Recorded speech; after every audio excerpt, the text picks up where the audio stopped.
Está no ar. Fator de risco. Uma conversa franca sobre os cuidados para uma vida saudável. A apresentação, Humberto Martins. Olá, no programa de hoje nós vamos conversar sobre a fome oculta e quem vai nos contar essa história melhor é a nutricionista Camila Pedrosa, da clínica Viver Nutrição e Gastronomia. Doutora Camila, tudo bem? Tudo bem. A gente fala de fome oculta e a Organização Mundial da Saúde diz que ela afeta 1 em cada 4 pessoas no mundo, mas eu acho que tem muita gente que nunca ouviu falar dessa história de fome oculta. O que é exatamente isso, doutora Camila? Então, a fome oculta ela é um termo utilizado para definir essa carência de micronutrientes. E o que são esses micronutrientes? São justamente aqueles que a gente conhece como vitaminas e minerais. E aí ele passa despercebido aí essa carência de micronutrientes justamente pelo excesso de alimentação rica em alimentos industrializados, que tem justamente a falta desses micronutrientes essenciais. Certo, doutora Camila, então quer dizer que a pessoa pode ser uma pessoa até obesa e ter fome oculta? Sim, a fome oculta ela não tem relação com a questão do peso. A gente normalmente imagina que uma pessoa que está num estado de desnutrição, que ela seja uma pessoa com baixo peso, uma pessoa com alguma... tenha relação com o peso da pessoa. Mas, na verdade, não. A gente tem muitos casos de pessoas obesas e desnutridas. Quer dizer, quantidade e qualidade, de novo, estão em lados opostos. Exatamente. Muitas vezes a pessoa consome o alimento em quantidade calórica, consegue suprir o corpo ali na quantidade de energia necessária para se manter vivo, mas em relação a nutrientes existe uma carência, justamente por não consumir os alimentos ricos em vitaminas, minerais, e aí fica com essa carência de nutrientes e a gente conhece isso como a fome oculta justamente pela falta desses micronutrientes. E, doutora Camila, quando a gente fala sobre fome oculta, a gente não está falando só de micronutriente, né? Pode haver uma carência até de um número maior de vitaminas e minerais, né? Sim, na verdade, quando a gente fala, é bem difícil a pessoa ter uma fome oculta relacionada só a um tipo de micronutriente. Porque, na verdade, a gente pega uma fruta e ela não tem só vitamina A, só vitamina E, ela tem uma riqueza de nutrientes, né?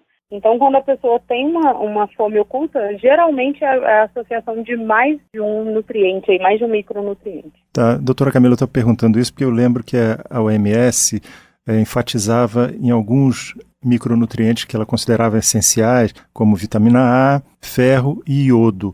Mas eu acho que essa fome oculta inclui mais gente aí nessa história, né? Sim, inclui. Na verdade, atualmente a gente está tendo também, além dessas aí que você citou, a gente está tendo uma carência muito grande de vitamina D. Tanto pelo excesso de proteção contra a luz do sol, porque a gente sabe aí dos efeitos colaterais do excesso, né, do sol, mas a gente tem uma carência de nutrientes dessa vitamina D. E aí, junto com a vitamina D, vem o cálcio também, porque é a vitamina D que ajuda a fixar o cálcio aí dentro dos ossos, dentro do nosso organismo. E aí a gente está com esse aumento de carência de vitamina D também. Certo, quer dizer, há um risco de progressão de casos de osteoporose e osteopenia, né? Exatamente. A falta da vitamina D vai piorar a absorção do cálcio e aí aumenta os casos de osteoporose e osteopenia. E, doutora Camila, quando a gente está falando então de fome oculta, a gente não tem como dizer, falar de um conjunto de sintomas, porque dependendo da carência, os sintomas podem ser diferentes, né? Exato. Cada carência geralmente tem um sintoma. E a gente só começa a perceber os sintomas da fome oculta quando ela já está muito instalada, quando já está num caso mais sério. Então a pessoa já está com uma carência grave. E aí os sintomas começam a aparecer. E aí esses sintomas, eles são diversos. A gente tem aí fome excessiva, às vezes a pessoa está sentindo muita fome, mesmo após uma refeição, e ela não sabe o que ela quer comer ou por que ela quer comer. A gente tem dores musculares, fadiga, baixa imunidade, dor de cabeça, problemas de pele, fraqueza de unha, queda de cabelo. Então a gente tem diversos sintomas que é até difícil de identificar qual exatamente é o micronutriente que está em carência. E em razão dessa demora também, doutora Camila, muitas vezes a pessoa tem um processo cumulativo, assim, tem esse processo de sintomas e tudo, e a pessoa quer resolver logo a situação e às vezes pode querer consumir em excesso determinados suplementos para resolver o problema. Não é assim tão rápido, né? Não é tão rápido. E é algo muito individualizado. Não tem como a gente generalizar que o tratamento vai ser igual para todo mundo. Mas, normalmente, o que a gente faz é melhorar a qualidade da alimentação. E aí, normalmente, O problema da fome oculta vem justamente de uma vida alimentar totalmente irregular, né? Inadequada. E aí demorou anos para a pessoa chegar nesse estado de fome oculta. Então, para retomar isso aí, para recuperar, a gente também leva um tempo. Até o organismo reabsorver todos os nutrientes necessários, vai demorar um tempo. E aí a gente consegue fazer essa reposição via alimentação e, dependendo do caso, a gente precisa entrar aí com os polivitamínicos e poliminerais. Não, e a questão, a senhora está tocando num tema importante, que é a questão do hábito, né? Não é só mudar, por exemplo, encher de suplemento de micronutrientes. A pessoa tem que mudar a maneira de comer e, com isso, tem que mudar, às vezes, o próprio comportamento dela em relação a vários pontos da própria vida, né? Sim, a gente precisa tomar mudança de hábitos.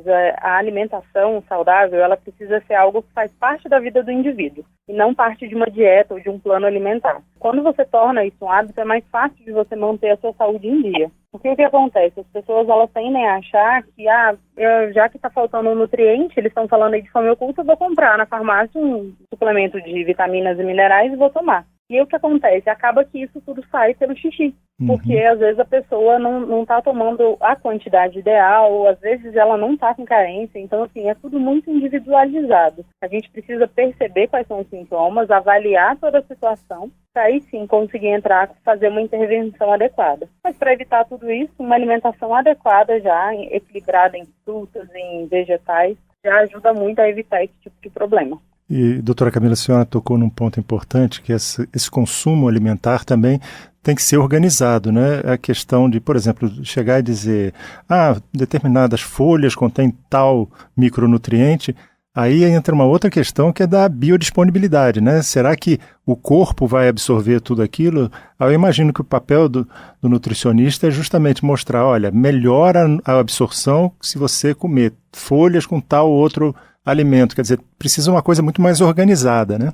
Não é simplesmente encontrar uma lista de folhagens ou de alimentos que contém um determinado micronutriente, né? Sim, a gente vive numa geração em que as pessoas valorizam muito essa questão dos superalimentos, né? Então, assim, come uma maçã por dia, porque uma maçã por dia vai te dar X nutrientes.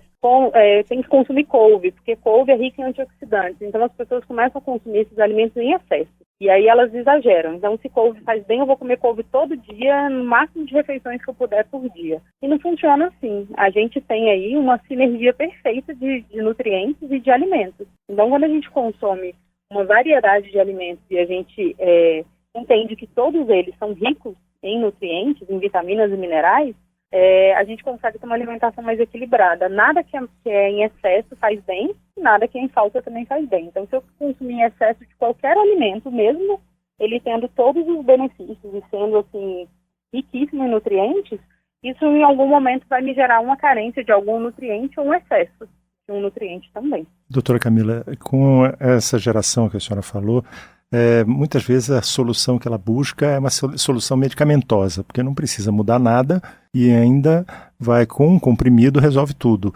No caso da alimentação, o remédio está na própria mesa, né? Aí é interessante, a pessoa prefere adotar um suplemento do que mudar a alimentação. Deve ser uma coisa difícil de ser negociada no consultório, né?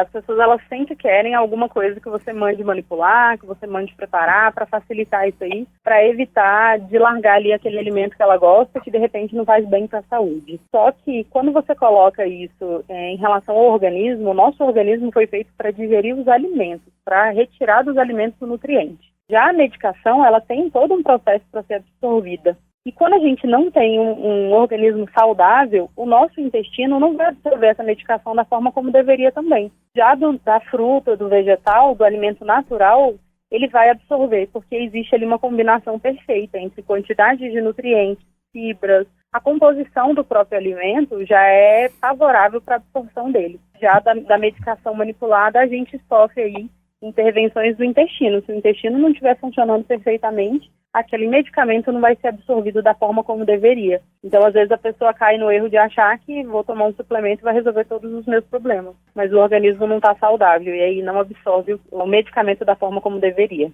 E, doutora Camila, imagino que a senhora deve ficar arrepiada cada vez que aparece um modismo alimentar, né? Porque eu imagino que isso deve refletir não só na alimentação das pessoas, mas até na relação médico-paciente, né?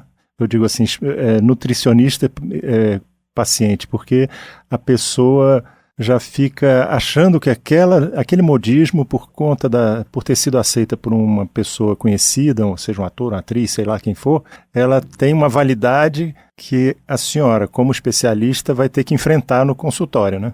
Sim, verdade. Eu sou especialista em comportamento alimentar. E aí a gente tem visto muito casos de pessoas que passam por um processo de dietas, por vários tipos de dietas da moda, fazem muitas restrições alimentares e aí chegam no consultório tentando tratar aí um comportamento inadequado com alimentos. Então são aquelas pessoas que desenvolveram medo de comer. E comer é uma coisa tão natural e é fisiológica, e aí ela se torna um medo. Então a pessoa tem medo de consumir determinado alimento porque em algum momento alguém falou que aquilo ali engordava, ou que aquilo ali tinha muita gordura. É o caso do ovo, né? O ovo é muito comum aí as pessoas falarem que o ovo tem muito colesterol. Tem muitas pessoas mais velhas que têm ainda muito receio em consumir esse tipo de alimento porque em algum momento da situação aí as pessoas disseram que ele fazia mal. Então a gente recebe no consultório muitas pessoas com esse medo de comer. E aí agora o tratamento que a gente tem feito é isso, de fazer a pessoa entender novamente qual é a relação dela com o alimento, tanto que aquele alimento faz bem para ela, tanto que aquilo ali é importante, e aí sim, retirar da mente dela toda a ideia de que esse alimento faz bem para isso, esse alimento faz mal para isso. E entender o alimento de uma forma geral aí dentro do contexto da vida, né? Como que ele vai fazer bem ou vai fazer mal para a pessoa. E doutora Camila, ainda no meio dessa confusão ainda tem dieta que prega jejuns, né? Então deve ser ainda mais perigoso, porque será que a pessoa conhece tão bem o seu metabolismo a ponto de embarcar numa canoa que pode ser furada? Pois é, a gente deixou de se conhecer, né? Então, assim, as pessoas elas não percebem mais o momento em que elas estão com fome ou o momento em que elas estão saciadas. Então, hoje em dia, a pessoa come ou pelo hábito, então, deu o horário de comer, então vou comer porque é hora de comer. Ela deixa de se perceber e aí ela não consegue determinar mais quanto ela tem que comer. E aí espera-se do nutricionista, né? Que o nutricionista faça isso, que o nutricionista me diga quanto de arroz eu preciso comer, quanto de feijão eu preciso comer, e ela se desconecta dos sinais internos dela, de fome e de saciedade. E isso é bem complicado, né, para a saúde do indivíduo de maneira geral, porque essa falta de conexão piora justamente toda a sua saúde de maneira geral. E, de novo, vai comprometer a relação de confiança entre o paciente e o nutricionista, né? Porque ele acaba sendo uma pessoa que, vamos dizer assim, entre aspas, impõe a alimentação porque a pessoa não está comendo direito. Sim, exato. E aí a pessoa espera do profissional que ele resolva todas as situações, todos esses problemas. E, na verdade, é um trabalho em conjunto, né? Só que a partir do momento em que se troca a opinião do nutricionista por uma dieta da moda, porque alguém fez uma dieta tal e funcionou, você perde um pouco dessa relação de confiança quando o nutricionista não supre essa sua necessidade. Então, eu ouvi falar que dieta tal emagrece, você está me passando outra coisa, você não está me passando essa dieta, eu quero aquela. E aí a gente avalia o paciente de forma individualizada. Então, assim, pode ser que a dieta tal funcionou para alguém, mas talvez para você, no seu momento e no seu estado geral de saúde, não vai funcionar. Então, funciona dessa outra maneira. Então, é uma relação muito... os dois têm que trabalhar, tanto o nutricionista quanto o paciente, para entender qual é a situação do paciente, qual é o momento, o que eu posso fazer nesse momento, o que dá para encaixar aí no estilo de vida da pessoa. Tá ótimo. Eu queria agradecer, então, a nutricionista Camila Pedrosa, que é da Clínica Viver Nutrição e Gastronomia, e que conversou conosco hoje sobre fome oculta, que, segundo a OMS, afeta 1 em cada 4 pessoas no mundo. Muito obrigado, doutora Camila. Eu que agradeço o convite. O programa de hoje teve trabalhos técnicos de Ricardo Coelho. Se você tem alguma sugestão de tema ou comentário sobre o programa de hoje, basta enviar uma mensagem para o endereço eletrônico programa fator de risco, tudo junto, @gmail.com. Até o nosso próximo encontro. Fator de Risco, um programa com dicas para melhorar a saúde. Uma produção da Rádio Câmara, transmitida